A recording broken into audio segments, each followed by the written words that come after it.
اللہ نے فجر کی نماز کی فضیلت کو بیان کیا. آگے اللہ فرماتے ہیں وَمِنَ اللَّيْلِ، یہ تو 5 نمازیں ہو گئیں، یہ تو ساری امت پہ فرض ہیں، لیکن رات کے کچھ حصے میں فَتَہَجَّدْ بِهِ کا مطلب اس حصے میں آپ نے تہجد پڑھنی ہے. نافلۃ لک، اے محمد صلی اللہ علیہ وسلم، یہ آپ کے لیے اضافہ ہے. کیا مطلب؟ یا تو نبی صلی اللہ علیہ وسلم پہ 6 نمازیں فرض تھیں، یعنی 5 فرض کے علاوہ تہجد بھی فرض تھی، تو اس لیے قرآن نے کہہ دیا کہ امت پہ تو 5 فرض ہیں نافلۃ لک، لیکن یہ تہجد آپ کے لیے اضافی ہے، یعنی آپ پر 6 نمازیں فرض ہیں. ایک مطلب تو یہ بھی ہو سکتا ہے. اور جو علماء اس کے قائل ہیں کہ نہیں نبی پر تہجد فرض نہیں تھی، تو ان کے نزدیک اس آیت کی تفسیر یہ ہوگی کہ یہ آپ کے لیے ایک اضافہ ہے اللہ کے قرب حاصل کرنے کا. یعنی 5 نمازیں تو پڑھنی ہی پڑھنی ہے، لیکن آپ اللہ کے قرب کے لیے ایک اضافی چیز بھی آپ کو دی جا رہی ہے تاکہ آپ کے درجات اور زیادہ بلند ہو.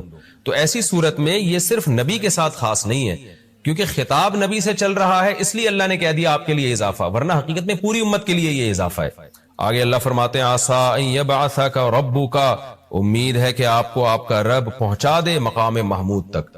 یہ مقام محمود کیا ہے؟ شفاعت کبریٰ، یعنی تمام پیغمبر نبی کے پاس آئیں گے کہ آپ سفارش سے آغاز کریں، یعنی سفارش کا آغاز آپ سے ہوگا، پھر آپ صلی اللہ علیہ وسلم سفارش کریں گے.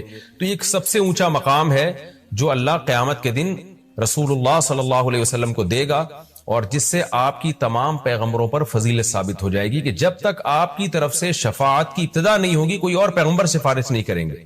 تو اللہ نبی صلی اللہ علیہ وسلم کو تسلیاں دے رہا ہے کہ یہ مشرکین کا جو آپ پہ اوپر بے پناہ دباؤ ہے، جبر ہے، آپ اس میں تسلی رکھیے، آپ نماز قائم کریں اور تہجد کی پابندی کریں، اللہ نے آپ کو بہت بڑا آگے چل کے مقام دینا ہے. تو چونکہ نبی صلی اللہ علیہ وسلم بھی بشر تھے نا، مشرکین کے دباؤ کی وجہ سے آپ بھی ایک پریشانی میں آتے تھے، تو اس لیے اللہ آپ کو ثابت قدم رکھنے کے لیے آپ صلی اللہ علیہ وسلم کو یہ خوشخبریاں سنا رہا ہے کہ آپ نے اپنا اس عمل کو فوکس کرنا ہے، نماز اور تہجد کو، تاکہ آپ کا اللہ سے قرب رہے. اور اللہ آپ کو خوشخبری دے رہا ہے کہ امید ہے آپ کا رب آپ کو بہت بڑے مقام تک پہنچا دے. رہا مسئلہ مشرکین کی دھمکیوں کا کہ یہ پوری کوشش کر رہے ہیں کہ آپ کو مکہ سے نکال دیں، تو ہم نے تو بتا دیا کہ یہ خود بھی نہیں پنپ پائیں گے، لیکن آپ نے اللہ سے کیا دعا مانگنی ہے؟ وَقُلْ رَبِّ، کہہ دیجئے اے میرے رب، ادخلنی مدخل صدق، مجھے مکہ میں داخل کیجئے مرغوب داخلہ، اچھا داخلہ، اور مجھے مکہ سے نکالیے بھی اچھے طریقے سے، یعنی اچھا نکلنا ہو میرا، ایسا نکلنا جس کے نتائج اچھے ہوں. اس میں اشارہ ہے کہ آپ صلی اللہ علیہ وسلم کو مکہ سے نکالنے پر مجبور کیا جائے گا، اور ایک وقت آئے گا کہ آپ مکہ سے نکلیں گے. تو اللہ اپنے حبیب صلی اللہ علیہ وسلم کو پہلے سے دعا سکھا رہے ہیں کہ آپ اللہ سے دعا مانگے، اللہ جب میں نکلوں تو میرا داخلہ بھی اچھے طریقے سے ہو اور میرا نکلنا بھی اچھے طریقے سے ہو، یعنی پسندیدہ نکلنا ہو. سوال پیدا ہوتا ہے نکلنے کا عمل تو پہلے ہے اور مکہ میں داخلے کا عمل بعد میں، تو نکلنے کا تذکرہ پہلے ہونا چاہیے کہ اللہ مکہ سے مجھے اچھی طریقے سے نکال، اور مکہ میں مجھے داخل بھی اچھے طریقے سے کرنا.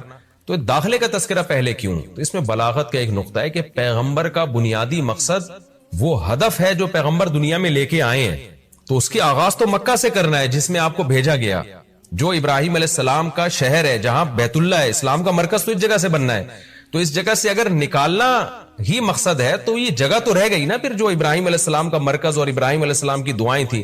تو اس لیے اصل مقصد تو یہ کہ مکہ میں داخل میں اچھے طریقے سے ہوں، جو پیغمبر کا مقصد تھا دنیا میں آنے کا، مکہ فتح کر کے داخل ہوں، یہاں مجھے غلبہ ملے، اور یہاں میرا جب داخلہ ہو تو ایسا داخلہ جس کو میں پسند کروں.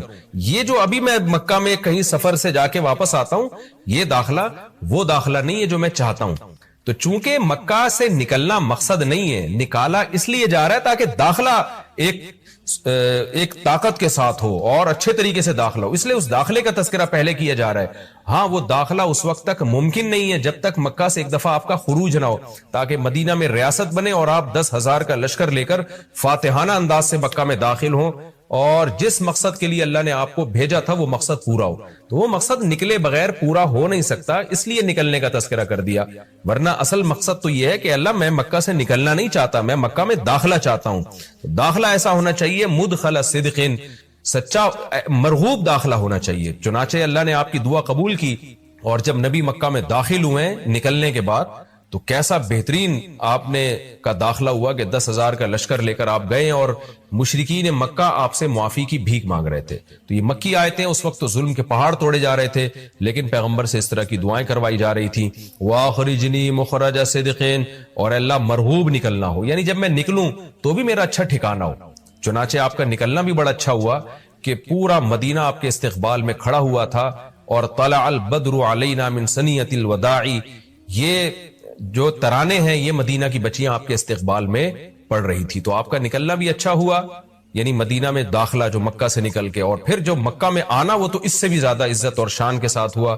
وَاجْعَلْ لِي مِن لَّدُنْكَ سُلْطَانًا نَصِيرًا، اور اللہ تو بنا دے میرے لیے اپنے پاس سے زبردست طاقت جس میں میری مدد ہو، غلبہ دے دے مجھے مشرکین پر. یہ بھی مستقبل کی دعا ہے جو ان حالات میں نبی سے منگوائی جا رہی ہے، اور اللہ نے آپ کی ساری دعاؤں کو قبول کیا. سلطان نصیر بھی دے دیا آپ کو، غلبہ بھی دے دیا مکہ پہ، ایسا غلبہ جس میں اللہ کی مدد تھی، اور وہ کمزور غلبہ نہیں تھا. طاقتور غلبے کو سلطان کہا جاتا ہے. اور مدینہ میں جانا بھی آپ کا پسندیدہ ہوا، اور مکہ میں آنا بھی آپ کا پسندیدہ ہوا. اور اے نبی آپ یہ بھی کہہ دیجئے جاء الحق، حق آ چکا ہے، وزہق الباطل، اور باطل فنا ہو چکا ہے. حالانکہ جس وقت یہ دعا منگوائی جا رہی تھی باطل فنا نہیں ہوا تھا. لیکن ماضی سے جب کسی چیز کو تعبیر کیا جاتا ہے تو یہ بتانے کے لیے گویا یہ کام ہو چکا ہے، حالانکہ ہوا نہیں، ہوگا. لیکن نبی کی زبان سے نکلوایا جا رہا ہے کہ آپ مشرکین میں اعلان کر دیں کہ بس یہ کام ہو چکا ہے، حق آ گیا، باطل ختم. اور یعنی ہوگا تو فیوچر میں، لیکن گویا ابھی ہو چکا ہے. اتنا یقینی ہے کہ میں تمہیں اس کی پہلے سے خبر دے چکا ہوں کہ باطل اب پنپنے نہیں پائے گا، کیونکہ حق اب آ چکا ہے. ان الباطل کان زہوقا، اور باطل تو ہے ہی فنا ہونے والی چیز. جب حق آتا ہے تو باطل فنا ہو جاتا ہے. نبی صلی اللہ علیہ وسلم جب مکہ مکرمہ میں داخل ہوئے نا، تو آپ بتوں کو چھڑیوں سے گراتے تھے، چھڑی سے. مکہ میں داخل ہو کے 360 بت کو ایک ایک کر کے چھڑی مارتے تھے، اور وہ بت الٹے لڑکتے تھے. تو آپ اس موقع پر یہ آیت پڑھ رہے تھے کہ جاء الحق وزہق الباطل ان الباطل کان زہوقا. کیا کیفیات بنتی ہوں گی صحابہ کی اور پیغمبر کی اس وقت کہ جو خوشخبری ان کو 13 سال پہلے دی گئی تھی، کئی سال پہلے دی گئی تھی، اور یقینی دی گئی تھی کہ یہ ہو چکا، تو اللہ نے اپنی آنکھوں سے دکھا دیا کہ کیسے بتوں کو بیت اللہ سے نکالا جا رہا ہے، اور اللہ کے گھر کو کیسے شرک سے پاک کیا جا رہا ہے. وَنُنَزِّلُ مِنَ الْقُرْآنِ مَا هُوَ شِفَاءٌ وَرَحْمَةٌ لِّلْمُؤْمِنِينَ، اور قرآن کہہ رہے ہیں ہم قرآن نازل کرتے ہیں جس میں مومنین کے لیے شفا ہے. یعنی اے نبی آپ کی تسلی کے لیے اور بھی ہم بتائیں آپ کو کہ ہم یہ جو آیتیں نازل کر رہے ہیں نا، اس میں مومنین کو بھی شفا مل رہی ہے، ان کی اصلاح ہو رہی ہے شرک سے اور برے عقیدوں سے، اور مسلمانوں کے لیے یہ رحمت ہے، ان کو تسلیاں بھی مل رہی ہیں. وَلَا يَزِيدُ الظَّالِمِينَ إِلَّا خَسَارًا، اور ظالمین کے خسارے میں اضافہ ہو رہا ہے، کیونکہ ظالمین اس پر عمل نہیں کر رہے، حجت تمام ہو رہی ہے.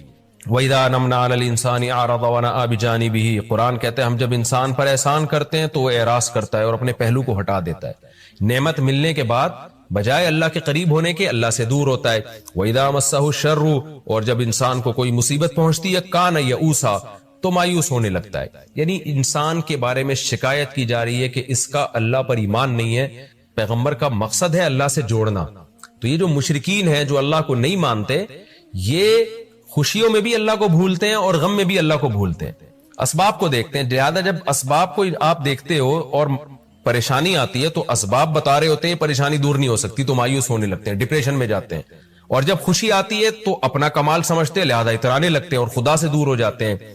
تو اے نبی ان سے کہہ دیجئے کل یعمل علی شاکلتی، ہر شخص اپنی نیچر کے مطابق عمل کر رہا ہے.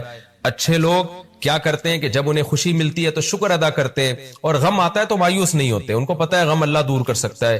فَرَبُّكُمْ أَعْلَمُ، تمہارا رب خوب جانتا ہے، بِمَنْ هُوَ أَهْدَىٰ سَبِيلًا، کون ان دونوں فریقوں میں سیدھے راستے پر چل رہا ہے. جو غموں میں مایوس ہو اور خوشیوں میں اترانے لگے، خدا سے دور ہو جائے، وہ گمراہی والے راستے پر ہے. اور جو خوشیوں میں اللہ کے قریب آئے، شکر ادا کرے، اور غموں میں بھی اللہ کے قریب آئے کہ غم کو اللہ ہی دور کر سکتا ہے، مایوس نہ ہو، یہ سیدھے راستے پر ہے. اللہ خوب جانتا ہے کون سیدھے راستے پر ہے، یعنی اس میں اللہ نے اشارہ دے دیا کہ یہ لوگ سیدھے راستے پر ہے، تو ہمیں ایسا بننا چاہیے. اظہر صاحب انڈیا سے، اگر کسی نے قسم کھائی کہ اگر بیوی غلط قدم رکھے گی تو اس گھر میں نہیں رہنے دوں گا، اور بعد میں بیوی پکڑی گئی، سبحان اللہ، تو رہنمائی فرما دیں، غلط قدم رکھے گی یا غلط اقدام کرے گی. تو دیکھیں یہ طلاق کے الفاظ نہیں ہیں، اب کیا اقدام تھا وہ تو آپ ہی بہتر جانتے ہیں جو پوچھنے والا ہے. لیکن اس گھر میں نہیں رہنے دوں گا، اس سے طلاق واقع نہیں ہوتی. یہ تو ایسے ہی ہے کہ آپ نے قسم اٹھا لی. ہاں یہ ضرور ہے کہ اگر وہ جس پہ آپ نے قسم کو معلق کیا ہے کہ اگر وہ یہ غلط کام کرے گی تو میں گھر میں نہیں رہنے دوں گا، قسم اٹھائی پھر بھی آپ نے رہنے دیا، تو قسم کا کفارہ ادا کر دیں. 10 غریبوں کو 2 ٹائم کا کھانا، اگر اس کی استطاعت نہ ہو تو 3 دن لگاتار روزے. ہندو مذہب میں ایک ایکسرسائز ہوتی ہے، اس ایکسرسائز میں سورج کو مختلف پوسچرز میں پوجا کیا جاتا ہے، سورج کی پوجا کی جاتی ہے. میں نے جم میں وہ ایکسرسائز کر لی، اور ورزش کرنے سے پہلے اور ورزش کرنے کے دوران اور ورزش کے بعد بھی میرا سورج کو پوجنے کا کوئی ارادہ نہیں تھا، بس میں نے ایسا ایکٹ کیا صرف صحت بنانے کی نیت سے. تو کیا یہ مجھ سے شرک ہو گیا؟ اگر بھائی صحت کے لیے آپ نے ایسا کیا اور سورج کی طرف رخ کر کے کوئی عبادت کی نیت سے نہیں کیا تو یہ شرک نہیں ہے. لیکن نبی صلی اللہ علیہ وسلم نے ہمیں منع کیا ہے کہ کسی کی مذہبی رسومات میں ان کی مشابہت یہ ناجائز اور حرام ہے. تو اگر یہ ہندوؤں کا مذہبی طریقہ ہے کہ وہ خاص اسٹائل میں سورج کے سامنے، میں نے تو نہیں کبھی کسی ہندو کے بارے میں ایسا سنا کہ ایسا کرتے ہو، لیکن بہرحال اگر کوئی کرتے ہو تو پھر شرعاً آپ کے لیے جائز نہیں ہے، تو آئندہ اس سے احتیاط کی جائے. میری آنکھوں میں ڈارک سرکلز حلقے ہو گئے ہیں، ہر طرح کا علاج کرا لیا مگر فائدہ نہیں ہوا، کیا آپ کوئی عمل بتا سکتے ہیں؟ میں دعا کر سکتا ہوں بھائی، اللہ تعالیٰ آپ کے ڈارک سرکل کو وائٹ سرکل میں تبدیل کر دے. باقی ڈاکٹر ہی کرے گا، باقی صبح شام کے جو اعمال ہیں ان کو پورا کرنا چاہیے بس. جو شخص یا علی کہہ کر جانور ذبح کرے اس کا گوشت لے سکتے ہیں؟ نہیں لے سکتے. غیر اللہ کا نام جس جانور پہ لیا گیا ہو تو وہ جانور کھانا جائز نہیں ہے. اگر کوئی شخص اپنے بھائیوں سے اور آس پاس کے لوگوں سے اکثر یہ کہے کہ میں نے اپنی بیوی کو طلاق دے دی ہے تو کیا طلاق ہو جائے گی؟ جی ہاں، اقرار طلاق سے بھی طلاق ہو جاتی ہے. کسی نے طلاق دی نہیں لیکن کسی کے سامنے اقرار کر لے کہ میں نے دے دی ہے، تو بیوی کو جب پتہ چلے گا تو شرعاً اس پر لازم ہے کہ وہ شوہر سے علیحدگی اختیار کرے. پھر اگر اقرار کیا ہے تو پھر اس سے پوچھا جائے گا کتنی دی ہیں. 1 کا اقرار کرتا ہے تو 1 مانی جائے گی، اور 3 کا اقرار کرتا ہے تو 3 مانی جائیں گی. اگر عورت آئی بروز صاف نہ کرے بلکہ اس کو بلیچ سے شیپ دے دے تو شوہر کے لیے تو کیا یہ جائز ہے عورت کے لیے؟ مجھے نہیں پتا بلیچ سے کیسے شیپ دی جاتی ہے. آئی بروز کو نوچنا تو ناجائز اور حرام ہے، البتہ کسی بھی طرح سے ان کو ایک شیپ دے دینا اس میں کوئی ناجائز کی کوئی اس کی دلیل نہیں ہمارے پاس. ہاں، بال نوچ کے اس کو باریک کر دینا یہ بہرحال ناجائز عمل ہے. کورٹ میرج کرنے والی لڑکی کا نکاح اس کے والدین جان بوجھ کر کہیں اور کرا رہے ہیں تو کیا یہ نکاح ہو جائے گا؟ کیا کورٹ میرج میں جج، وکیل اور گواہوں کا مسلمان ہونا ضروری ہے؟ دیکھیں، اگر کورٹ میرج ہوئی ہے تو نکاح ہو گیا ہے، اب اس لڑکی کا کہیں اور طلاق لیے بغیر نکاح نہیں کرا سکتے، چاہے جج غیر مسلم ہی کیوں نہ ہو، کیونکہ نکاح میں جج نہیں کراتا. اصل میں نکاح تو لڑکا لڑکی خود ایجاب و قبول کر کے کر رہے ہوتے ہیں، تو اس کو یہ نہیں کہیں گے کہ غیر مسلم یا مسلم، اس میں تو لڑکا لڑکی نے خود کیا ہے نا، وہ تو مسلم ہی ہے، تو اس میں جج کی حیثیت جج کی نہیں ہوتی بلکہ محض ایک وکیل کی حیثیت ہوتی ہے اس کی. البتہ گواہوں کا مسلمان ہونا ضروری ہے، تو اگر وہاں 2 گواہ مسلمان نہیں تھے تو پھر یہ نکاح نہیں ہوا. شکیل احمد انڈیا سے، میرا ہندو دوست مسلمان لڑکی سے فون پر بات کرتا ہے، میں لڑکا لڑکی دونوں کو سمجھا چکا ہوں، اب مجھے گناہ تو نہیں ہوگا؟ جب آپ سمجھا چکے ہیں تو آپ کی ذمہ داری پوری ہو گئی، آپ کو انشاءاللہ گناہ نہیں ہوگا. کتنے لوگ لڑکے لڑکی فون پہ بات کر رہے ہیں تو کیا سب کا گناہ آپ کو ہوگا؟ کیا ظاہر ہے آپ سے پوچھ کے تھوڑی کر رہے ہیں. عبد القدیر صاحب انڈیا سے، شوہر نے جھگڑے کے دوران بیوی کو طلاق کا اختیار دے دیا اور کہا کہ جیسے چاہو کر لو، طلاق بول دو، تو بیوی نے کہا کہ میں کیوں بولوں، تم خود کہہ دو. پھر بیوی نے کہا کہ مجھے تمہارے ساتھ نہیں رہنا، کیا طلاق واقع ہو گئی؟ یہ کہنا کہ مجھے تمہارے ساتھ نہیں رہنا اس سے طلاق واقع نہیں ہوئی ہے. اگر وہ طلاق کا جب اختیار دیا تو اپنے اوپر طلاق واقع کر دیتی تو طلاق واقع ہوتی. میرے شوہر مجھ پر بہت پابندیاں لگا رہے ہیں، مجھے اپنے کسی فیملی ممبرز کے ساتھ کہیں جانے کی اجازت نہیں ہے، یہاں تک کہ والدین کے ساتھ بھی گھومنے نہیں جانے دے رہے. میں بہت پریشان ہوں، آپ بتائیں کیا یہ صحیح ہے؟ دیکھیں، آپ کو تو میں یہی مشورہ دوں گا کہ جائز چیزوں میں شوہر کی بہرحال اطاعت کریں. آپ جس حد تک شوہر کی فرما برداری کر سکتی ہیں کریں، جتنی آپ میں استطاعت ہے. لیکن شوہر کو میں مشورہ دوں گا کہ بلا وجہ کی بیوی پہ پابندیاں لگانا یہ ٹھیک نہیں ہے. آپ کو جب اپنے ماں باپ کے ساتھ وہ جا رہی ہے تو کل آپ کی بھی بیٹیاں بڑی ہوں گی اور وہ چاہیں گی ہم اپنے فادر کے ساتھ کہیں جائیں یا والدہ کے ساتھ کہیں جائیں، تو آپ سوچیں کہ اگر آپ کا داماد پابندیاں لگانا شروع کر دے کہ نہیں ابا کے ساتھ بھی نہیں جا سکتی تو آپ پہ کیا گزرے گی. تو نبی صلی اللہ علیہ وسلم کی حدیث ہے استوصوا بالنساء خیرا، آپ نے حجۃ الوداع کے موقع پہ فرمایا کہ عورتوں کے بارے میں میری وصیت قبول کرو، ان کے ساتھ اچھا سلوک کرو، اچھے سلوک کی وصیت قبول کرو۔ وصیت کا لفظ بہت تاکید سے جب کوئی آرڈر دیا جاتا ہے تو وصیت کا لفظ استعمال ہوتا ہے۔ تو اس طرح کی بلا وجہ کی پابندیاں لگانا بالکل مناسب نہیں ہے۔ اپنے والدین کے ساتھ جا رہی ہے تو جانے دیں، اور اگر کوئی معقول وجہ ہے تو پھر وہ بیوی کو بتا دیں بھائی مجھے جانے پہ کوئی اعتراض نہیں، لیکن اس میں یہ فسادات ہیں، کوئی معقول ہو۔ بعض لوگ بلا وجہ کے وہمی شکی ہوتے ہیں اور خام خواہ میں جو ہے نا اپنی زندگی بھی مصیبت بنائی بھی ہوتی ہے، دوسرے کی بھی زندگی مصیبت بنائی بھی ہوتی ہے۔ تو خلاصہ یہ کہ میں آپ کو شوہر کی اجازت کے بغیر جانے کا تو نہیں کہہ سکتا، شوہر کی اطاعت کریں آپ، لیکن شوہر پر لازم ہے کہ وہ خام خواہ کی پابندیاں بیوی پہ نہ لگائے، اس سے گھر کا ماحول خراب ہوتا ہے، میاں بیوی کا رشتہ خراب ہوتا ہے اس سے۔ کیا ناپاکی کے ایام میں بھی اذان کا جواب دینا چاہیے؟ جی دینا چاہیے۔ میرا دوست ٹرین سے گر کر نیچے آ گیا اور فوت ہو گیا، اس کی ٹانگ کٹ کر جسم سے الگ ہو گئی تھی، کیا وہ شہید کہلائے گا جبکہ وہ دیندار بھی تھا؟ جی حادثاتی موت ہے، نبی صلی اللہ علیہ وسلم کی صحیح حدیث ہے جس کا مفہوم یہی ہے کہ جو بھی حادثاتی موت ہوگی وہ شہادت ہی کے حکم میں ہوتی ہے۔ تو اللہ تعالیٰ اس کی مغفرت کرے، اس کے درجات بلند کرے۔ مسز علی کراچی سے، کیا بیوی شوہر سے اس کی سیلری نہیں پوچھ سکتی یا بزنس مین ہو تو انکم نہیں پوچھ سکتی؟ میں اپنے شوہر سے 5 سال سے کہہ رہی ہوں عمرہ پر جانے کا، مگر کہتے ہیں پیسے ہی نہیں ہیں جبکہ دنیا کے سارے کام ہو رہے ہیں۔ دیکھیں پوچھ سکتی ہے نہیں پوچھ سکتی، یہ تو آپ پوچھ کے دیکھ لیں، شوہر بتا دے کہ نہیں بتائے۔ آپ پوچھنے پر نہ اللہ کی طرف سے کوئی پابندی ہے نہ گورنمنٹ کی طرف سے کوئی پابندی ہے۔ آپ اپنے شوہر سے پوچھیں کہ بزنس میں کیا کما رہے ہو، کتنی تنخواہ ہے۔ تو یہ آپ کے شوہر کے پوچھنے کا سوال ہے کہ میری بیوی اگر مجھ سے میری انکم پوچھ رہی ہے تو میں بتا سکتا ہوں کہ نہیں بتا سکتا۔ تو اگر شوہر پوچھتا ہے تو میں بھی کہوں گا بھائی آپ خود اپنے گھر کے حالات بہتر سمجھتے ہیں۔ باقی اللہ نے اگر شوہر کو گنجائش دی ہے تو بیوی عمرے پہ جانے کا کہہ رہی ہے نا، کوئی فلم دیکھنے کے لیے سینما گھر جانے کا تو نہیں کہہ رہی ہے۔ تو اگر آپ کی اچھی آمدن ہے تو آپ اپنی بیگم کو عمرے پہ لے کے جائیں، شریف لوگ ایسا ہی کرتے ہیں۔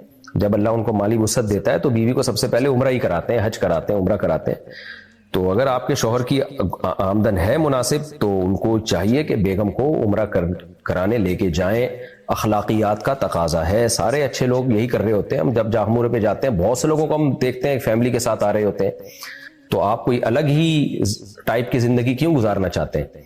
تو نبی صلی اللہ علیہ وسلم اپنی ازواج کو حج پہ لے کر گئے تھے اپنے ساتھ، تو یہ نبی نے سنت زندہ کی، نبی کی سنت آپ زندہ کریں اپنی بیوی کو۔ اگر اللہ نے گنجائش دی حج کرائیں، حج نہیں کرا سکتے کم از کم عمرہ کرا دیں، اور اگر گنجائش ہی نہیں ہے تو بتا دیں بیگم نہیں ہے گنجائش، پھر بیگم کو بھی چاہیے کہ مان لے بھائی۔ ڈاکٹر راشد میوات سے، مفتی صاحب انجیکشن وغیرہ لگانے کے لیے یا کسی ایکٹیویٹی کے لیے نامحرم کو چھونے کی ہماری مجبوری ہوتی ہے، میرے لیے کیا حکم ہے؟ میں انجیکشن لگانے کے بعد ہینڈ سینیٹائزر استعمال کرتا ہوں جس میں الکوہل ہوتی ہے، تو کیا میرا وضو باقی رہتا ہے؟ وضو باقی رہتا ہے اس سے۔ البتہ غیر محرم کو کسی علاج کی مجبوری سے ہاتھ لگانا پڑے تو گلوز پہنے ہاتھوں میں، بلا حائل ہاتھ نہ لگائیں، گلوز پہن کے جو ہے وہ مجبوری ہے۔ ہونا تو یہ چاہیے کہ خواتین کے لیے لیڈی ڈاکٹرز ہوں، مردوں کے لیے جینٹس ڈاکٹر ہوں، تاکہ یہ اختلاط نہ ہو۔ ایک عجیب طوفان بدتمیزی مچا ہوا ہے ہسپتالوں میں، ایک عجیب بےہودگی کا عالم ہوتا ہے۔ تو جب تک مجبوری ہے تو پھر آپ گلوز ہاتھوں میں پہن لیں اور پھر جو ہے وہ علاج وغیرہ کریں۔ منذر احمد انڈیا سے، اگر جنت میں کسی سے گناہ ہو جائے تو اللہ کیا اس کو جہنم میں ڈال دے گا؟ جنت میں گناہ ہو ہی نہیں سکتا بھائی، کیوں کرے گا گناہ کوئی جنت میں؟ آدم علیہ السلام کو اللہ نے جنت میں بھیجا تھا تو ایک درخت پہ پابندی لگائی تھی، وہ آزمائش تھی، اور اس میں پھر اللہ نے بتا دیا تھا کہ دنیا میں بھیج دیا، اب جو ہے نا کچھ نیک اعمال کرو گے تو جنت میں جاؤ گے۔ آدم علیہ السلام کو جو جنت ملی تھی بغیر کسی عمل کے، تو اس لیے اللہ نے ان کو ایک آزمائش میں ڈال دیا ہمیں سبق دلانے کے لیے۔ اب جو جنت میں جائے گا تو جزاء بما کانوا یعملون، اللہ کہتے ہیں تمہارے اعمال کا بدلہ ہے یہ۔ تو جو آزمائش ہونی تھی وہ ہو گئی، پھر جنت میں اب جب جائیں گے اللہ ہم سب کو لے کے جائے تو اب کوئی آزمائش جنت میں نہیں ہے۔ آزمائش نہیں ہے تو اس کی مخالفت پہ گناہ کا خطرہ بھی نہیں ہے، تو ساری خواہشات جنت میں پوری ہوں گی۔ تو اس لیے سوال ہی غلط ہے کہ کسی سے گناہ ہو جائے، ہو ہی نہیں سکتا گناہ جنت میں۔ کیا تعویذ گلے میں ڈالنا شرک ہے؟ شرکیہ تعویذ گلے میں ڈالنا شرک ہے، شرکیہ تعویذ نہ ہو تو پھر شرک نہیں ہے۔ یہ جو حدیث میں آتا ہے نا تعویذ اور رقا یہ شرک ہے، صحیح حدیث ہے، تو اس سے مراد شرکیہ تعویذ ہے۔ اب ظاہر ہے کسی نے تعویذ میں یا اللہ مدد لکھ کے گلے میں لٹکا دیا تو اس میں شرک ہے، تو عین توحید ہے، اللہ سے مدد مانگ رہا ہے وہ۔ ہاں البتہ یہ ضرور ہے کہ تعویذ گنڈوں کو شریعت میں پسند نہیں کیا گیا، اس کو کمال توکل کے خلاف سمجھا گیا ہے. تو اس لیے ان چیزوں سے ایوائڈ کرنا چاہیے. اعتدال کی راہ تعویذ کے بارے میں یہی ہے. بعض لوگ کیا کرتے ہیں، ایک طرف غلو کا شکار ہیں، ہر وقت تعویذ فلیتے پلیتے، ان کے آپ نے دیکھا ہوگا ہر وقت کہیں نہ کہیں سے کچھ نکل ہی رہا ہوتا ہے ان کے پرچی، ذرا ذرا سے کاموں میں بس تعویذ گنڈوں میں. اور ایک غلو یہ ہے کہ اس کو شرک، ہر تعویذ کو شرک سمجھنا شروع کر دیا ہے. تو اعتدال کی راہ یہی ہے کہ شرکیہ تعویذ تو شرک ہے، لیکن جو شرکیہ تعویذ نہ ہو، آیات لکھی ہوئی ہیں اس کے اوپر یا اللہ سے مدد مانگی گئی ہے، تو شرک کیسے ہوگا؟ وہ شرک نہیں ہے لیکن توکل کے خلاف ہے، یعنی کمال توکل کے. اس لیے ان چیزوں سے بچنا چاہیے. اور میرے اس پہ بہت دفعہ بیانات ہو چکے ہیں. جو لوگ ان تعویذوں میں پڑھتے ہیں وہ قیامت تک پڑے ہی رہتے ہیں. عربوں کو دیکھو آپ، کسی کے گلے میں کوئی تعویذ آپ کو نظر نہیں آئے گا، ان کے سارے کام پورے ہو رہے ہیں، ملک بھی ان کا ترقی پہ ترقی کرتا چلا جا رہا ہے. اور ہماری حالت دیکھو آپ، فلیتے اور ایک دھاگا ادھر اور ایک دھاگا فلانے پڑھ کے ادھر ایک ادھر، پھر بھی کام نہیں بن رہے ہوتے. تو اس لیے ان چیزوں سے اپنے آپ کو دور رکھیں. 2 رکعت پڑھ کے اللہ سے دعا مانگنا سیکھیں. جب کوئی مشکل ہو، پریشانی ہو، اسباب اختیار کریں. جیسے بیماری ہے تو علاج اور اللہ سے دعا، بے روزگاری ہے تو روزگار کی تلاش اور اللہ سے دعا. جو ان چیزوں پہ آ جائے اللہ اس کے سارے کام بنا دیتے ہیں. اور جو تعویذ گنڈوں میں لگ گیا، گیا کام سے. قرآن عربی میں ہے اور ترجمہ اردو میں، تو کیا ترجمہ پڑھنے سے بھی قرآن پڑھنے کا ثواب ملے گا؟ نہیں جی، تلاوت کا ثواب عربی میں ہی ملے گا، کیونکہ قرآن عربی میں ہے اور جو اللہ کا کلام ہے نا وہ عربی میں ہی ہے. تو جب تک اس کو عربی میں نہیں پڑھیں گے تلاوت کا ثواب نہیں ملے گا. ہاں، ترجمہ پڑھنے سے قرآن سیکھنے کا ثواب ملے گا، تاکہ آپ کو پتہ چلے بھئی اللہ آپ سے کیا کہہ رہے ہیں. تو یہ ایک الگ نیکی ہے کہ آپ کو پتہ چلے کہ میرا اللہ مجھ سے کیا کہہ رہا ہے. تو ترجمہ بھی اور تفسیر بھی پھر پڑھی جائے، صرف ترجمہ نہ پڑھا جائے. بعض دفعہ اس سے اور کنفیوژن ہو جاتی ہے. تفسیر کے ساتھ ترجمہ پڑھیں تو اس میں تعلیم قرآن کا، تعلم قرآن کا ثواب ملے گا، قرآن سیکھنے کا. لیکن جو تلاوت کا ثواب ہے وہ جب تک عربی میں تلاوت نہیں کریں گے وہ تلاوت کا ثواب نہیں ملتا.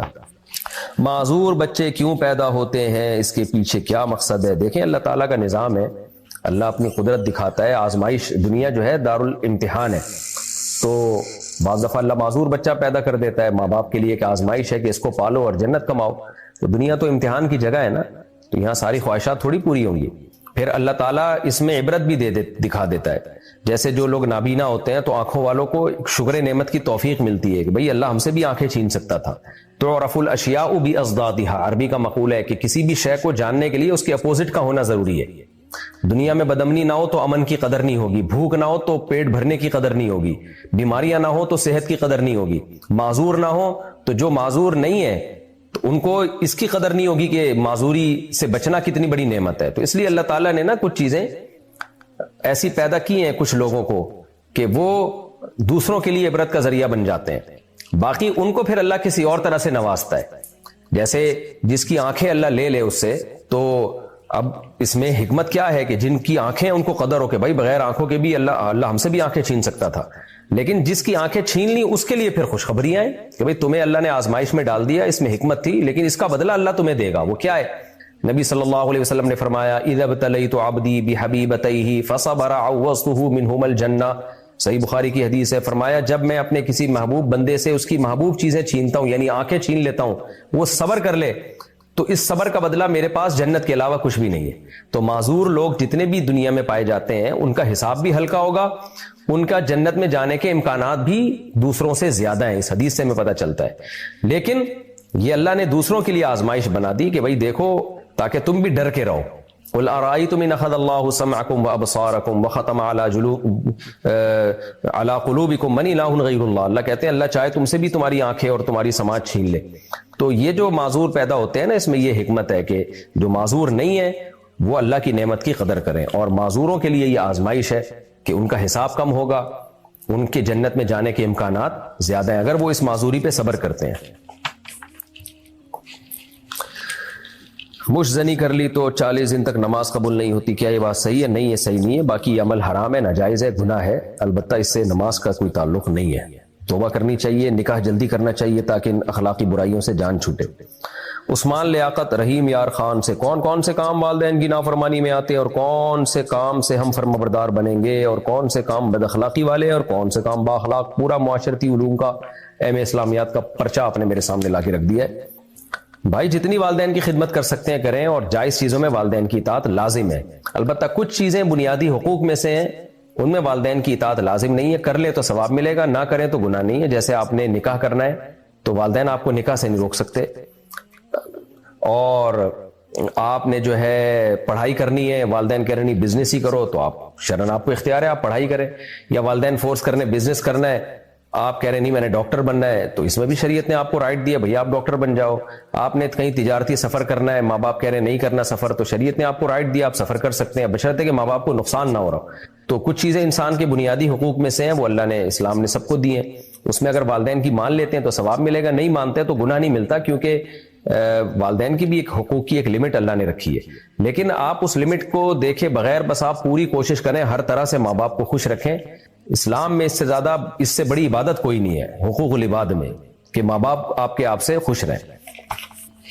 عبد الاحد علی گڑھ سے، بعض علماء صدقہ فطر کو فرض کہتے ہیں، بعض واجب، اس اختلاف کے بارے میں بتا دیں، اور فرض واجب میں کیا فرق ہے یہ بھی بتا دیں۔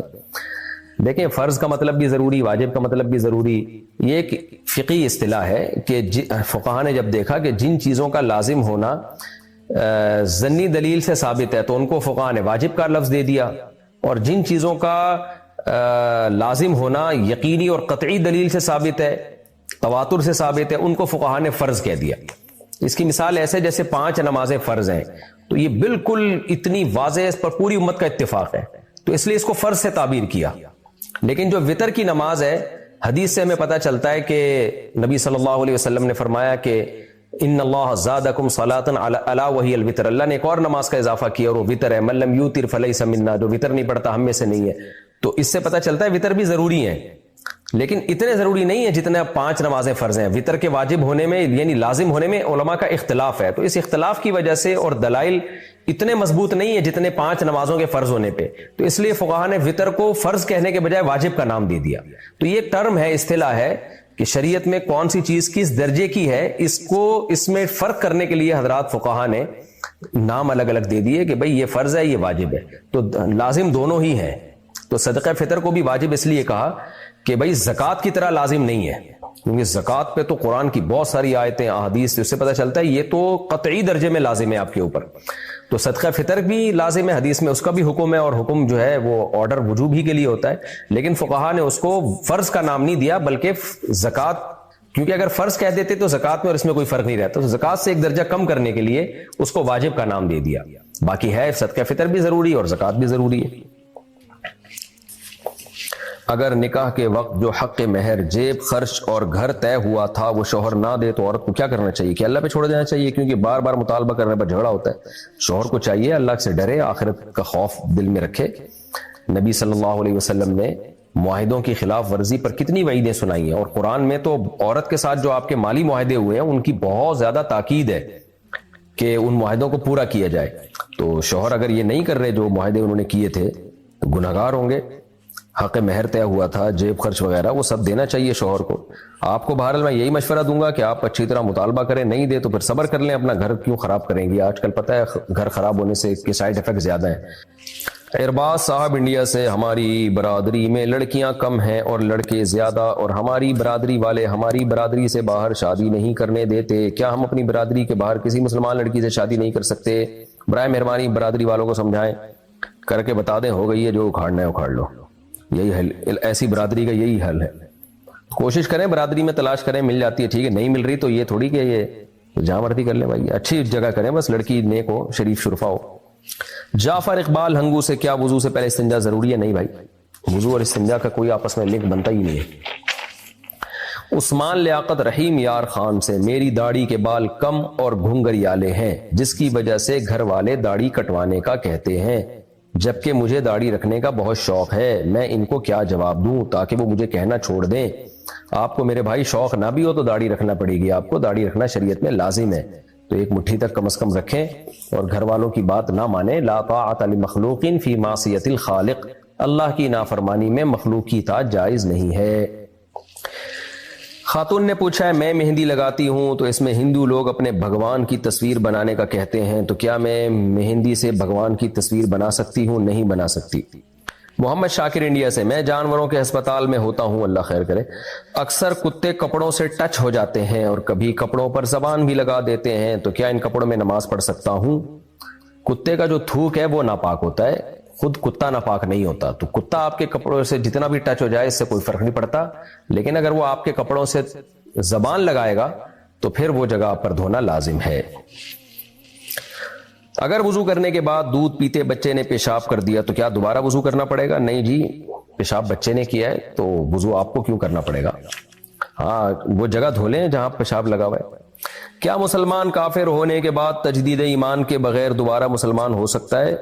کافر ہونے کے بعد تو تجدید ایمان ضروری ہے نا، تو ایسے کیسے مسلمان ہوگا؟ دوبارہ سے اس کو توبہ بھی کرے اور کلمہ بھی پڑھے پھر مسلمان ہوگا۔ ڈاکٹر نے مادہ منویہ مانگا چیک اپ کے لیے تو کس طرح نکال کر دیں؟ بعض دفعہ ڈاکٹر اسپم کوالٹی چیک کرنے کے لیے منی کا ٹیسٹ کرتے ہیں، تو اس میں اکثر وہ یہ کہہ دیتے ہیں کہ ہاتھ کے ذریعے آپ یہ کام کریں اور بوتل میں اس جو ہے نا اسپم لا کے دیں، تو یہ جائز نہیں ہے۔ میرڈ آدمی بیوی ہی سے اپنی خواہش پوری کر سکتا ہے، اس کے علاوہ کوئی بھی راستہ حلال نہیں ہے۔ اس کا طریقہ یہی ہے کہ اپنی زوجہ سے وہ کانٹیکٹ کرے اور پھر اس میں جو اسپم ہے وہ ڈاکٹر کو لا کے بوتل پکڑا دے، یا جو بھی وہ اس کو دیتے ہیں، یعنی ہینڈ سے، ہاتھ سے یہ ٹھیک نہیں ہے۔ سنت مؤکدہ اور غیر مؤکدہ میں کیا فرق ہے، اور فرض اور واجب میں کیا فرق ہے؟ تفصیل سے بتا دیں۔ سنت مؤکدہ اور غیر مؤکدہ میں فرق یہ ہے کہ کچھ سنتیں ایسی ہیں جو نبی نے ہمیشہ پابندی سے پڑھی ہیں اور نماز فرائض کے ساتھ ہی پڑھی ہیں، لہذا وہ ایک درجے میں فرائض ہی کا حصہ ہے، فرائض ہی کی تکمیل کے لیے، تو وہ کنٹینیو کی ہیں، تو ان کو چھوڑنا ٹھیک نہیں ہے، جائز عمل نہیں ہے۔ کبھی کبھار چھوٹ جائے تو ٹھیک ہے، لیکن اس کو چھوڑنے کی عادت بنا لینا یہ جائز نہیں ہے۔ نبی صلی اللہ علیہ وسلم نے فرمایا کہ جو میری سنت سے اعراض کرے گا وہ مجھ سے نہیں ہے، تو اس سنت میں فرائض واجبات بھی داخل ہیں، سنت مؤکدہ بھی داخل ہے۔ جیسے کچھ نماز کے اندر کی سنتیں ہوتی ہیں نا، اب آپ چاہیں تو نماز ایسے شروع کریں، سورہ فاتحہ سے شروع کرا، سورت پڑھی آپ نے اور رکوع میں گئے، ایک تسبیح پڑھ لی تو نماز تو پھر بھی ادا ہو جائے گی، لیکن یہ پراپر وے والی نماز نہیں ہے۔ اس کی مثال ایسے ہے جیسے فجر کی نماز میں اگر کوئی روزانہ امام نماز پڑھائے، پہلی رکعت میں انا اعطیناک الکوثر پڑھے، دوسری میں قل اللہ احد پڑھے، تو نماز تو ادا ہو جائے گی، لیکن یہ طریقہ سنت مؤکدہ کے خلاف ہے۔ وجہ اس کی ہے کہ نبی نے فجر کی نماز جب بھی پڑھائی ہے تو آپ صلی اللہ علیہ وسلم سوائے سفر کے آپ لمبی قرات کیا کرتے تھے، تو اب فجر میں لمبی قرات کرنا واجب تو نہیں ہے۔ اگر ہم کہیں واجب ہے تو اس کا مطلب نہیں کریں گے تو نماز ہی نہیں ہوگی، نماز لوٹانی پڑے گی، اور اگر ہم کہیں کہ عام سنتوں کی طرح سنت ہے تو اس کا مطلب پھر یہ ہوا کہ اگر امام روزانہ انا اعطیناک الکوثر پڑھے، قل اللہ احد پڑھے تو بھی ٹھیک ہے، نہیں بھائی نہیں۔ تو اس لیے فقہاء نے اس کے ایک ٹرم ایجاد کی کہ بھائی اس کو ہم کہیں گے سنت مؤکدہ، ہے تو سنت لیکن عام سنتوں کی طرح نہیں ہے، مؤکد ہے۔ آپ نے فجر کی 2 رکعتوں میں امام نے طول دینا ہے، لمبی پڑھنی ہے اس کو۔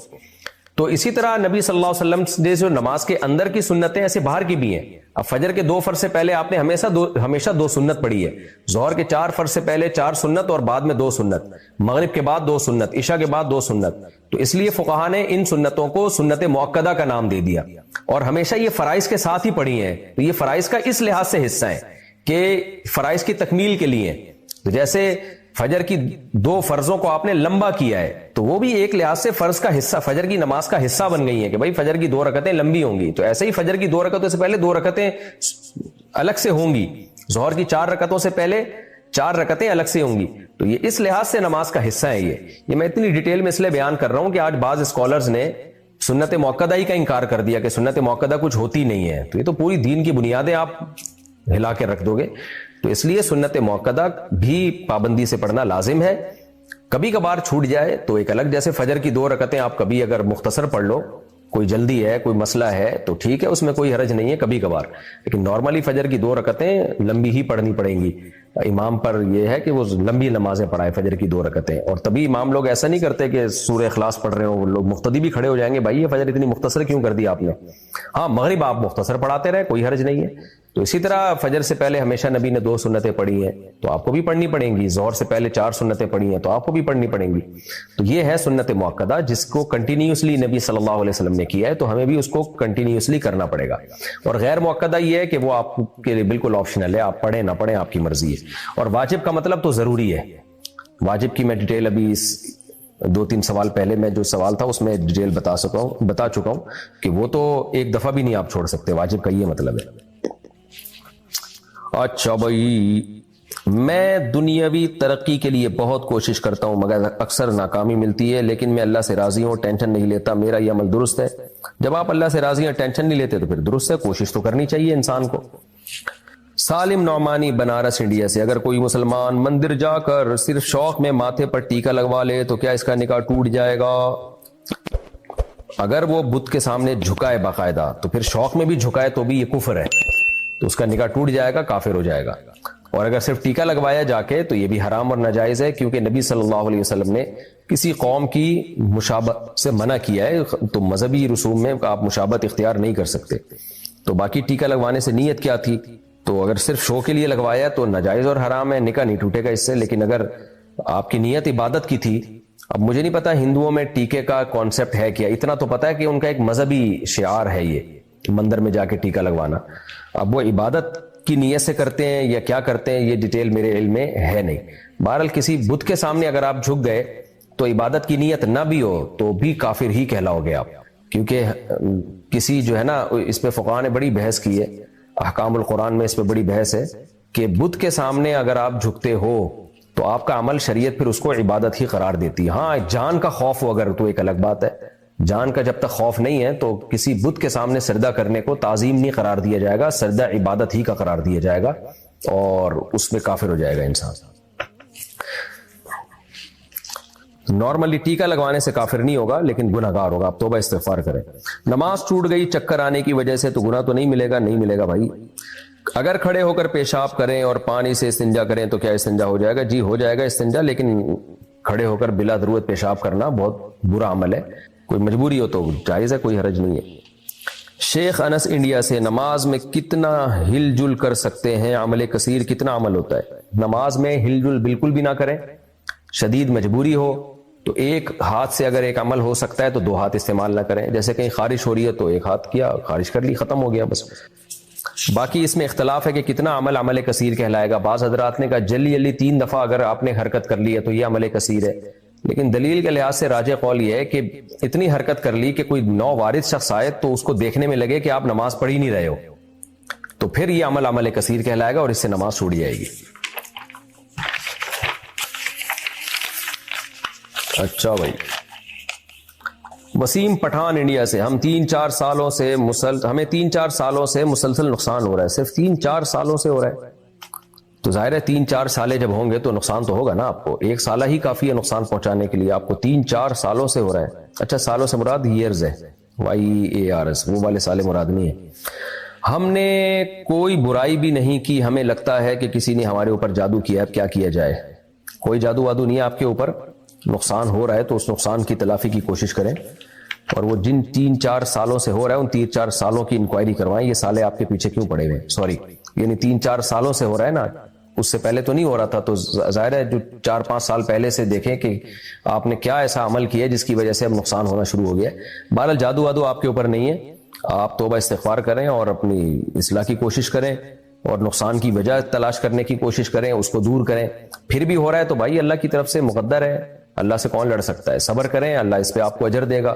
اصل تو دنیا دارالامتحان ہے، آزمائش کی جگہ ہے، اصل تو آخرت ہے۔ اگر میسج وغیرہ پر عربی میں سلام کے بجائے کسی اور زبان میں سلام کے بجائے کچھ اور الفاظ لکھ دیں تو کیا خلاف سنت ہوگا؟ جی ہاں جناب، خلاف سنت ہوگا۔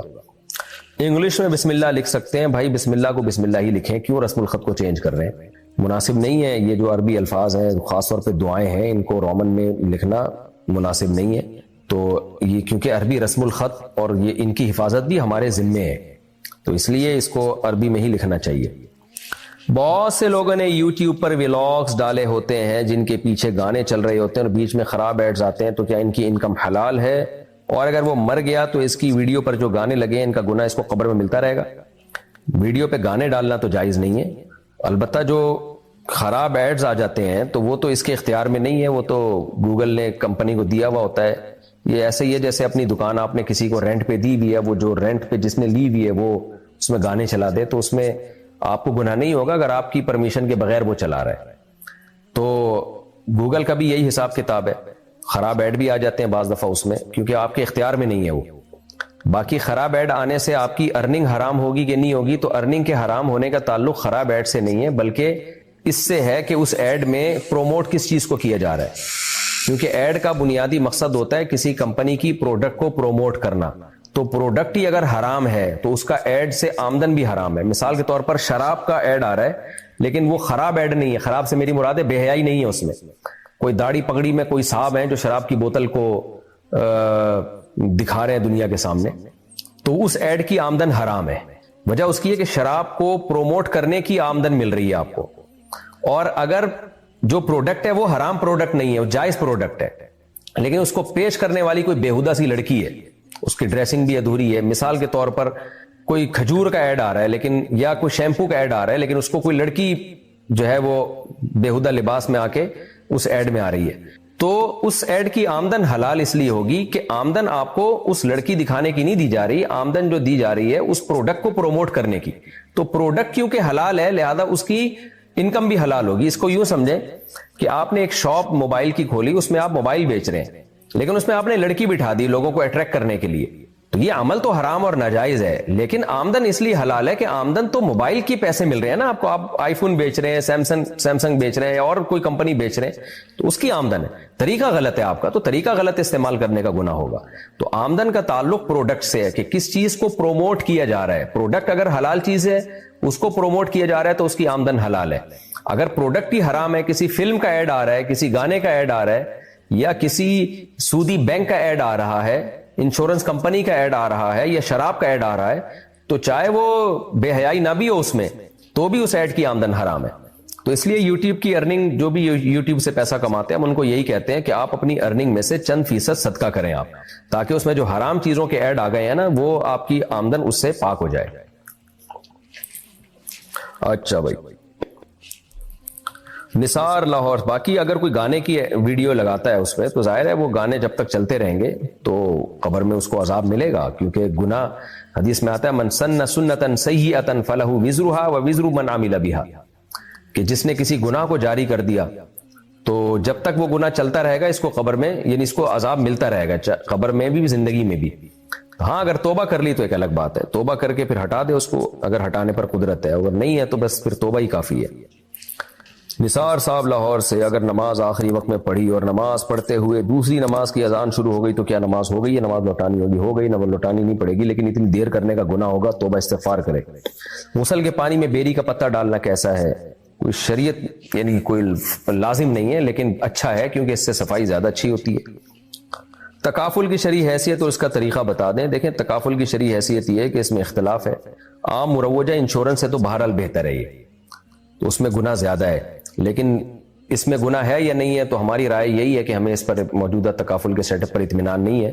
لیکن وقت کے ایک بہت بڑے عالم حضرت مفتی تقی عثمانی صاحب اور دارالعلوم کرنگی ایک بہت بڑا ادارہ ہے, ان کے علماء کی نظر میں یہ جائز ہے. تو اگر کوئی ان کے فتوے پر عمل کرتا ہے تو کر سکتا ہے. وہ ایک عامی آدمی کے لیے تو مفتی کا فتویٰ ہی, جو ماہر ایکسپرٹ مفتی ہے ان کا فتویٰ ہی دلیل ہوتی ہے. تو احتیاط کا تقاضا یہ کہ اجتناب کیا جائے. ہماری رائے میں بہرحال اس میں ہمیں تحفظات ہیں, ہم نے ابھی تک اس کے جواز کا فتویٰ نہیں دیا ہے. تو احتیاط ہم تو یہی مشورہ دیں گے کہ آپ نہ کریں. ایک لڑکا مجھے پسند کرتا تھا اور نکاح کا پیغام بھیجنا چاہتا تھا, مگر میرے والدین نے منع کر دیا کہ وہ لڑکا صحیح نہیں ہے, اور مجھے بھی کبھی کبھی لگتا ہے کہ وہ صحیح نہیں تھا. اب میری منگنی کہیں اور ہو گئی ہے, مگر مجھے اس کا خیال آتا ہے کہ ایک دفعہ میرے والدین اس سے مل لیتے, کیا پتا وہ صحیح ہوتا. میں اسے بھول نہیں پا رہی ہوں, سوچتی ہوں کہ کہیں ایسا نہ ہو کہ میری شادی کے بعد بھی مجھے اس کے خیالات آتے رہے.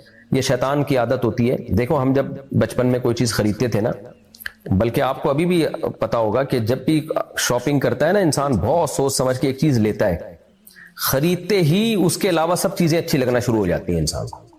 یعنی آپ نے جا کے شاپنگ سینٹر میں بہت سوچ سمجھ کے کوئی چیز خریدی نا, خرید کے آپ شاپنگ مال سے نکلے تو آپ کو پھر ہر چیز اچھی لگنا شروع ہو جائے گی. جوتے ہیں, پینٹ ہے, کپڑے ہیں, یہ انسان کی نیچر ہے. جو چیز اس کے پاس نہیں ہوتی انسان کا دل اس کی طرف مائل ہونا شروع ہو جاتا ہے.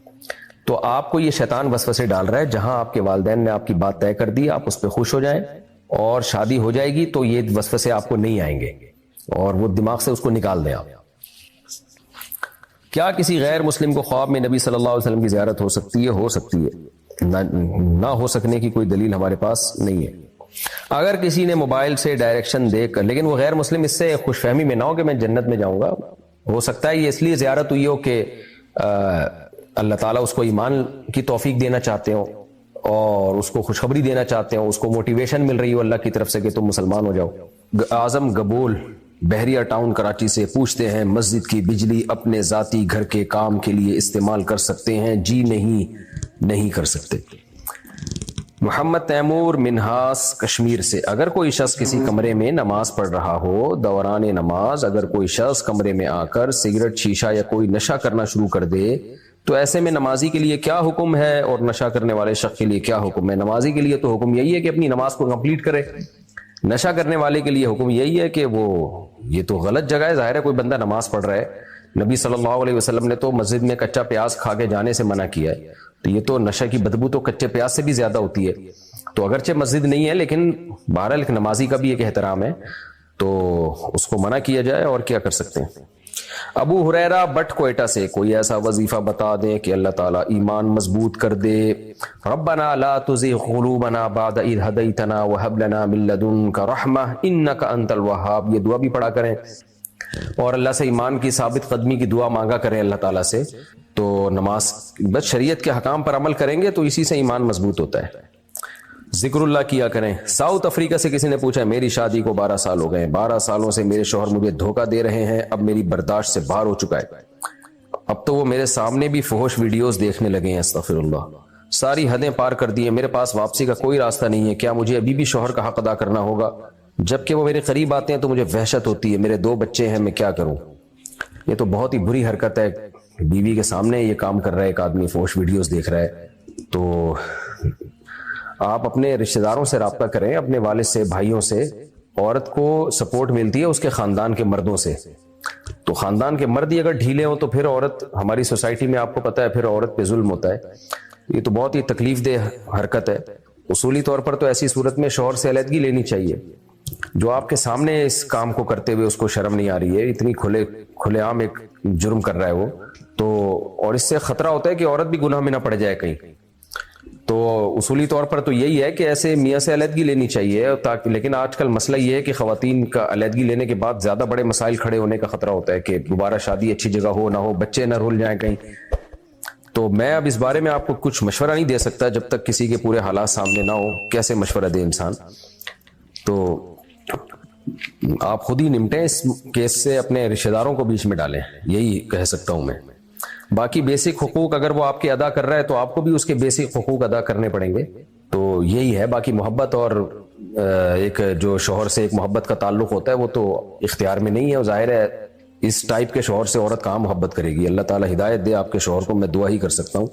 یقینی طور پر کوئی مشورہ دینا میرے لیے ممکن اس وقت تک نہیں ہے جب تک کسی کے پورے حالات سامنے نہ ہو، تو آپ اپنے خاندان کے مردوں کو بیچ میں ڈالیں۔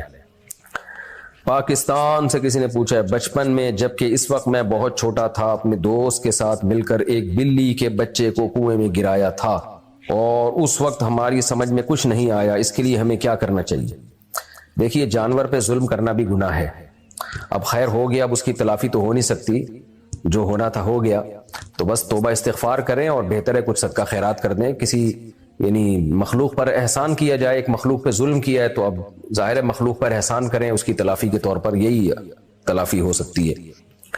سلمان صاحب حیدرآباد انڈیا سے، مفتی صاحب نے ڈراپ شپنگ کو رزق نہ ہونے کی وجہ سے حرام کہا ہے، جبکہ ڈراپ شپنگ میں آرڈر آنے پر سپلائر کو پیسے ادا کر دیے جاتے ہیں، اگرچہ پہلے سے قبضہ میں نہ ہو، لیکن اگر گاہک آرڈر گھر پہنچنے پر لینے سے انکار کر دے تو نقصان ہم پر ہی ہوتا ہے، کیا ایسی صورت میں بھی یہ حرام ہوگا؟ دیکھیں رسک نہ ہونے کی وجہ سے ناجائز کہا ہے ڈراپ شپنگ کو، لیکن ہمیشہ ڈراپ شپنگ میں ایسا نہیں ہوتا کہ رسک نہ ہو، ڈراپ شپنگ میں 3 میں سے 1 صورتیں اختیار کر لیں تو جائز ہو جائے گی وہ 3 صورتیں کیا ہیں؟ ایک صورت تو یہ ہے کہ آپ نے کمپنی سے مال خریدا، اپنے قبضے میں یا اپنے نمائندے کے قبضے میں لیا، اور پھر کسٹمر کو آفر کیا آپ نے کہ ہاں بھائی یہ ہم سے خریدتے ہو کہ نہیں خریدتے ہو، تو وہ کسٹمر اگر خریدتا ہے تو چونکہ رسک آپ اٹھا چکے ہو، وہ چیز اگر ضائع ہو گئی تو آپ کا نقصان ہوگا، تو ایسی صورت میں یہ بالکل بے غبار طریقہ ہے، یہ جائز ہے، یعنی ایک چیز خریدی اپنے یا اپنے نمائندے کے قبضے میں دی تو رسک خود بخود ٹرانسفر ہو گیا جب قبضے میں آ گئی نا، لیکن خریدنے کا عمل ہو کہ آپ نے کمپنی سے خود خریدی ہو، اپنے لیے خریدی ہو، پھر آگے آپ اس کو بیچیں۔ دوسری صورت یہ ہوتی ہے کہ آپ کمیشن ایجنٹ بنے، آپ کمپنی اور کسٹمر کے درمیان ایک ایجنٹ کا کام کریں، دلالی کا کام کریں، اس صورت میں آپ کمپنی کو واضح لفظوں میں بتائیں گے کہ ہم آپ کی چیز بیچ رہے ہیں، یہ ہماری نہیں ہے، آپ کی چیزیں ہم بیچ رہے ہیں، اس دوران جب ڈیلیوری کے دوران یہ چیز ضائع ہو گئی، یہاں سے وہاں لے جاتے ہوئے بیچ میں کہیں ضائع ہو گئی، چور نے چھین لی، تو آپ کا نقصان ہے، ہمارا نقصان نہیں ہے، تو پھر یہ سودا آپ کے لیے جائز ہوگا، کیونکہ آپ نے خریدی نہیں ہے، آپ وکیل بن کے بیچ رہے ہیں، تو وکیل کو نقصان نہیں ہوتا شریعت میں، نقصان موکل کا ہوتا ہے، جس کمپنی نے آپ کو نمائندہ بنایا ہے۔ تو یہ کمپنی کو صاف لفظوں میں آپ کو بتانا پڑے گا، کیونکہ اس میں دو نمبر ہی نہیں کہ کوئی اس میں کنفیوژن نہیں ہونی چاہیے۔ تیسری صورت ڈراپ شپنگ کی یہ ہوتی ہے کہ آپ کسٹمر کو بیچے نہیں، بیچنے کا وعدہ کر لیں۔ آپ کمپنی سے یعنی کسٹمر سے کہیں کہ بھائی یہ چیز ہے میں آپ کو بیچوں گا، ابھی بیچی نہیں ہے میں نے، وہ اگر مان لیتا ہے ٹھیک ہے جی میں خریدوں گا، تو پھر آپ کمپنی سے خریدیں اپنے لیے، اور پھر آپ اس کو آفر کریں، ہاں بھائی تم نے وعدہ کیا تھا کہ تم اس سے خریدو گے، تو خریدتے ہوگے نہیں خریدتے، تو اس کے گھر لے جائیں آپ اس چیز کو اور کہیں بھائی تمہیں رائٹ ہے، تم چاہو تو خرید لو، چاہو تو واپس کر دو۔ اگر وہ واپس کر دے تو پھر وہ چیز آپ کی ہے، کمپنی کی نہیں ہے، یہ خوب سمجھ لیں، کیونکہ آپ کمپنی سے آلریڈی خرید چکے ہیں۔ تو یہ سب چیزیں ہوتی نہیں ہیں، صرف فارمیلٹی پوری کی جا رہی ہوتی ہے، اس لیے اس میں پھر ناجائز عنصر شامل ہو جاتا ہے۔ تو یہ تین طریقوں میں سے ایک طریقہ آپ کو اختیار کرنا پڑے گا، اور ایک طریقہ یہ بھی ہو سکتا ہے، چوتھا طریقہ، کہ آپ کسٹمر سے کہیں کہ میں تمہاری طرف سے خریدنے کا ایجنٹ بن جاتا ہوں، میں تمہارے لیے چیز خریدوں گا، تمہیں اگر یہ ہم نے انٹرنیٹ پہ تمہیں ایک چیز دکھا دی ہے، تمہیں اچھی لگ رہی ہے، تو میں تمہارے لیے کمپنی سے خرید کے لے کر آتا ہوں۔ تو ایسی صورت میں آپ کسٹمر کی طرف سے ایجنٹ ہوں گے۔ اس صورت میں جب آپ کمپنی سے خریدیں گے تو یوں سمجھا جائے گا آپ نے چونکہ کسٹمر کے لیے خریدا ہے، تو کسٹمر اس کا مالک بن گیا ہے آپ کے قبضہ کرتے ہی۔ اس دوران چیز بیچ میں ضائع ہو گئی تو پھر کمپنی کا نقصان نہیں ہوگا، اس کسٹمر کا نقصان ہوگا۔ تو یہ طریقے ہیں اس کے ڈراپ شپنگ کے جواز کے۔ اس کے علاوہ جو طریقے آج کل مارکیٹ میں چل رہے ہیں وہ ٹھیک نہیں ہے۔ ہوتا ہے مارکیٹ میں جو چل رہا ہے وہ یہ چل رہا ہے کہ آپ کسٹمر کو چیز دکھاتے ہیں، ابھی وہ چیز آپ کی ملکیت میں نہیں ہے، اور کسٹمر کو وہ چیز بیچ دیتے ہیں، کسٹمر خرید لیتا ہے، پھر آپ کمپنی سے وہ چیز خریدتے ہیں اور پھر آپ ڈیلیور کرتے ہیں کسٹمر کو۔ تو کسٹمر کی مرضی ہے لے یا نہ لے، لے تو ٹھیک ہے، آپ کو آپ کا کمیشن یعنی آپ کو پروفٹ مل جاتا ہے، حالانکہ وہ پروفٹ آپ کے لیے حلال نہیں ہوتا، کیونکہ نبی صلی اللہ علیہ وسلم کی صحیح حدیث ہے کہ جو چیز تمہارے پاس ہے ہی نہیں تم آگے بیچ نہیں سکتے، آپ نے پہلے ہی بیچ دی اس کو، تو جب آپ کے قبضے میں ہی نہیں تھی، آپ کی ملکیت میں ہی نہیں تھی، آپ نے کیسے بیچ دیا اس کو آگے؟